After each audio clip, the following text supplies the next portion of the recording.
All right, let's unpack this.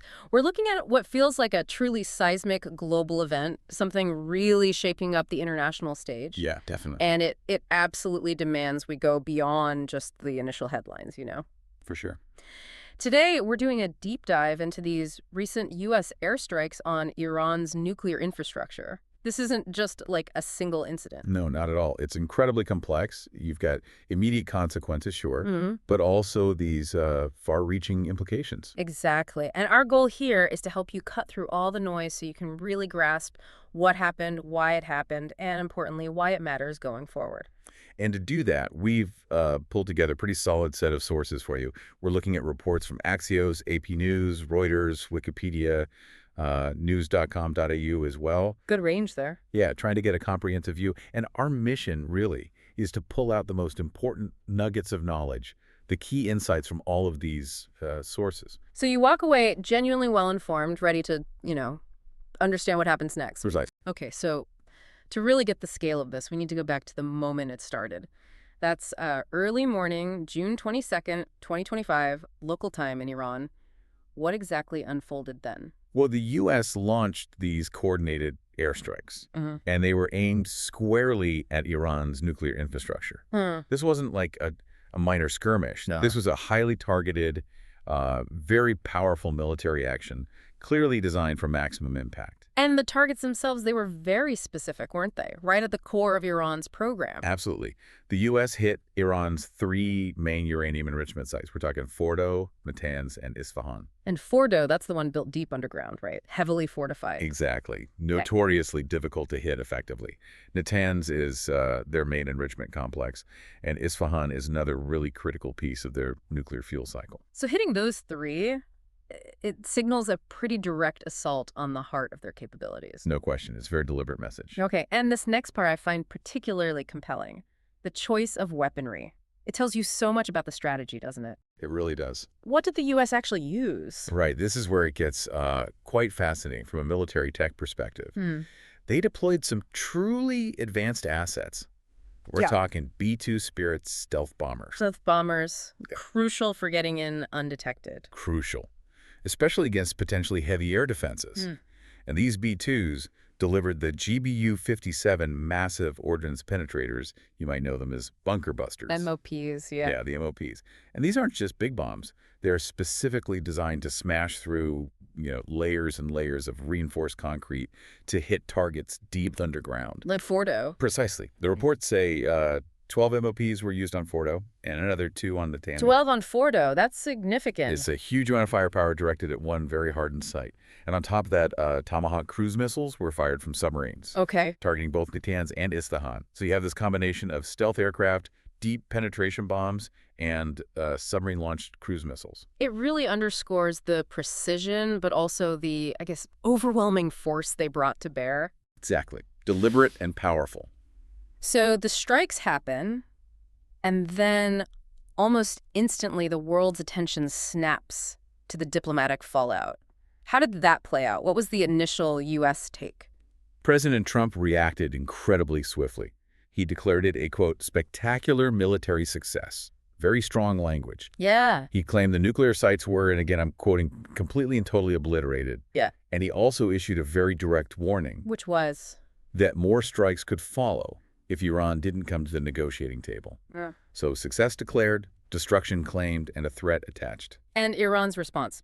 Predictably forceful, I imagine? Oh, absolutely. And just as quick, Foreign Minister Abbas Araki immediately denounced the strikes as illegal. He warned of everlasting consequences. Strong words. Very strong. But the key phrase, I think, was his statement that Iran reserves all options to respond. Right. And all options can mean a lot of different things, can it? Beyond just, diplomatic statements. Exactly. It keeps the door open for various forms of retaliation. And these reverberations, they weren't just diplomatic. They almost instantly translated into, well, real-world actions and polarized reactions. Like from regional allies. Yes. For instance, Israel's Prime Minister Netanyahu was very quick to applaud the U.S. action. He called it a demonstration of peace through strength. Clear support there. But that view wasn't exactly universal, was it? What about the broader international community? No, definitely not universal. You had UN Secretary General Guterres, along with leaders from the UK, the EU, Japan, Australia. They all expressed deep alarm, real concern about the escalation. So a lot of calls for de-escalation. Immediately, urgent calls for diplomatic de-escalation just shows how fast these actions sent shockwaves really across the globe. And those shockwaves, as you said, they weren't just words. The immediate fallout, it got kinetic pretty quickly, didn't it? It did. The situation escalated rapidly beyond just the initial targets. Iran very promptly fired missiles into Israel. Into Israel, okay. Yeah, leading to dozens of injuries and significant property damage, according to reports. This was clear, direct retaliation, not proxy action, but state on state. And the ripple effects, they spread out from there. Absolutely. Far beyond the immediate conflict zone, we saw immediate airspace disruptions. Multiple major airlines quickly started avoiding the entire Middle East region. Wow. That's a huge disruption to travel and commerce. Huge. It's just a stark illustration of how fast these geopolitical flashpoints can directly impact, global movement and business. And presumably the markets felt it too. Oh, instantly. Economic tremors were immediate. You saw global financial markets reacting, investors scrambling for what they see as safe haven assets. Like gold. Like gold, certain currencies, yeah. And that, in turn, pushed oil prices up significantly, almost right away. So it's a stark reminder, really, of how a, seemingly precise military strike in one location can trigger this global domino effect, affecting everything from oil to maybe even your own investments. Precisely. It's all interconnected. But these immediate tremors, they also signal deeper issues coming to the surface, don't they? What about the underlying legal, strategic, political implications? Yeah, that's where it gets even more complex. Within the U.S. itself, the reactions were very divided. Okay. You had many Republicans supporting the strike, generally framing it as decisive action, necessary defense. Right. But on the other side, you had Democrats and actually even a few Republicans immediately raising constitutional concerns. About the president acting without Congress. Exactly. They called for Congress to assert its war powers authority. Congress's power to declare war and authorize military force. It really highlighted that ongoing debate about executive power versus congressional authority in these situations. That's a recurring theme, isn't it? It is. And strategically, moving beyond the domestic politics, what are the experts saying about the dangers here, particularly using weapons like the MOPs against a target like Fordo? Yeah, hitting that hardened site feels like a significant step. It really does. And analysts are warning about this. The specific use of those GBU-57 MOPs, especially against Fordo, it could mark a really dangerous turn. How so? Well, it suggests a willingness to perhaps bypass or challenge the perceived invulnerability of these deep fortified sites. It significantly escalates the stakes.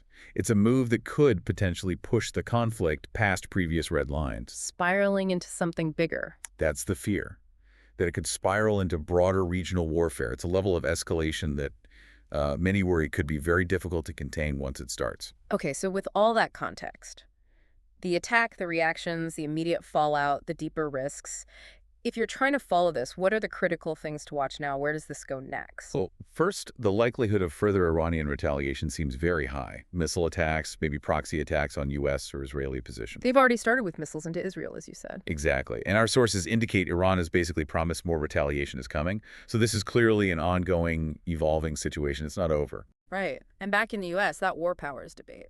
Yeah, we're seeing growing pressure for Congress to actually challenge this executive action under the War Powers Act. That could create some significant internal political headwinds for the administration. And potentially impact future decisions. Potentially, yes. Yeah. It adds another layer of complexity. And then there's the wider region, the stability concerns. Huge concern. Continued military escalation could easily open up entirely new fronts. We could see involvement from groups like Hezbollah up in Lebanon. Or the Houthis. Or the Houthis down in Yemen, yeah. Or even more direct threats to shipping in really vital waterways. Think the Strait of Hormuz.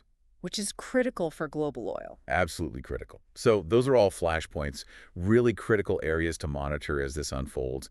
It just shows how interconnected and, frankly, how volatile the region is right now. Okay.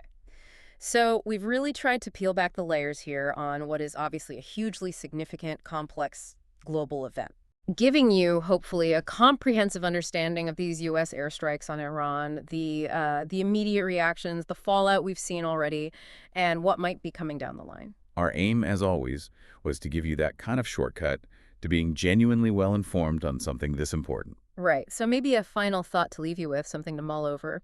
Given the, I guess, the sheer precision and power of these strikes, and then the immediate sort of multifaceted retaliation we saw, Yeah, what does this deep dive really suggest about the future of deterrence and de-escalation in what feels like an increasingly volatile world? that's a heavy question. It is. And how might an event like this, reshape the dynamics of power in the region and maybe international diplomacy more broadly in the months and years ahead? Yeah, that's really the crucial question to keep asking, isn't it, as we all watch these developments continue to unfold.